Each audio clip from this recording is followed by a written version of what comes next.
قل هذه سبيلي أدعو إلى الله على بصيرة أنا ومن اتبعني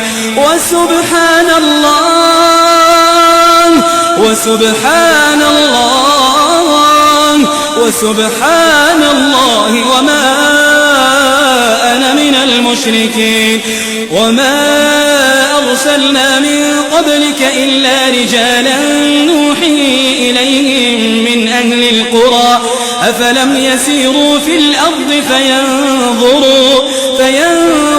كيف كان عاقبة الذين من قبلهم ولدار الآخرة خير للذين اتقوا أفلا تعقلون حتى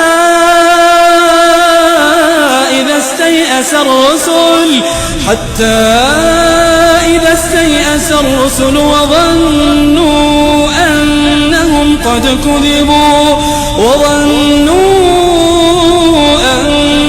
قد كذبوا جاءهم